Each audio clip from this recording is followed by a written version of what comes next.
Radio Mont-Blanc, votre radio locale. Toujours plus de musique. Et nous retrouvons notre aventurier Charles Edrich. Bonjour, bonsoir Charles. Plutôt bonsoir. Bonsoir. Charles, du côté d'Amiens ce soir, donc tu fais, alors je plante le décor, tu fais une petite tournée avec Connaissance du Monde, avec ton film sur tous les terrains du monde. Donc tu commandes tout ça, c'est un film d'1 heure. Donc tu étais hier à Valenciennes, c'est ça ? À Valenciennes, à Amiens, donc et puis ce week-end à Paris et la semaine prochaine à Genève, toute la semaine. Donc ça retrace toutes tes aventures, ce film.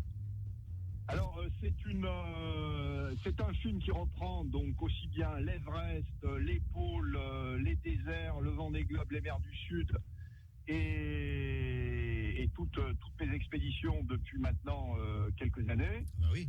Des images prises sur le vif. Oui, c'est toi qui filmes.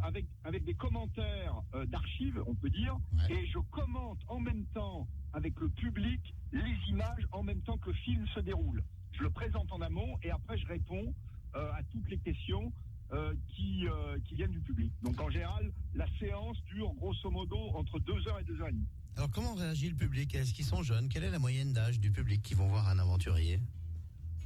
Alors étonnamment, on va dire tout public ou pas public. Ah oui. C'est-à-dire chacun y trouve un petit peu son compte. Ouais. Il y a beaucoup de jeunes, de temps en temps des très jeunes. Il y a des écoles qui viennent en considérant que c'est quasiment un projet pédagogique sur le réchauffement de la Terre, sur les animaux, les attaques d'ours blancs, par exemple. Il y a un public de temps en temps de voyageurs, de gens qui aiment la randonnée, qui aiment circuler un petit peu partout dans le monde. Et puis, il y a un public également d'un certain âge qui trouve ces aventures extraordinaires parce que souvent, je démarre la séance en parlant de Robert Marchand. Tu vois qui c'est ? Non.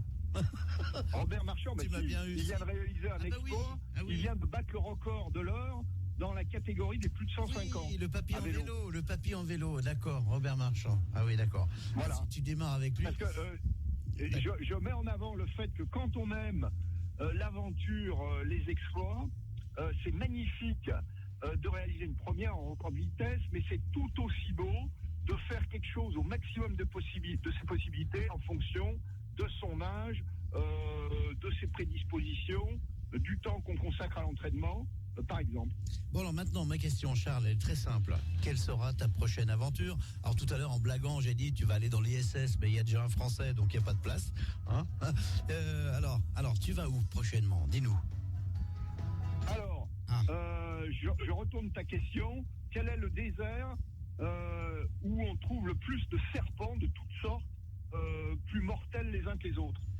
Alors, l'Atacama, tu es déjà allé, donc non, c'est pas là-bas. En Afrique, peut-être ? Non ? Eh bien non, c'est l'Australie. Tu vas en Australie ? Bon. Voilà. T'as vu que François Hollande t'a piqué l'Atacama l'autre fois.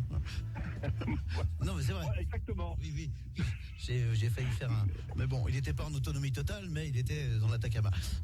Non, par contre, il était là-bas pour se dépayser. Oui. Alors moi, c'était pour mener des aventures, et lui, c'était pour, a priori, si j'ai bien compris, en tout cas, certaines mauvaises langues le disent, c'était pour ne pas être dans la primaire. Donc. Oui, il a raison. Alors toi, tu vas en Australie, et quel désert ? Comment s'appelle-t-il ? Parce que l'Australie, c'est quand même un désert déjà. Le désert de Simpson, ouais. C'est le désert central d'Australie, et donc là, je pars sur un record de vitesse. C'est un explorateur belge, Louis-Philippe Lonck, qui pour l'instant a traversé ce désert, c'est le seul à l'avoir fait en autonomie en 35 jours, et je compte arriver à gagner au moins 10 jours. C'est un ami, Louis-Philippe Lonck, donc on se connaît bien, ouais. Et je pars en juillet. Bon, Charles, d'ici là, tu viendras nous en parler dans les studios. Je te remercie en tout cas, bonne soirée. Avec plaisir, bonne soirée. Et on va te suivre sur ce nouveau désert. Allez, à bientôt. Merci, Charles Edrich, donc en Australie.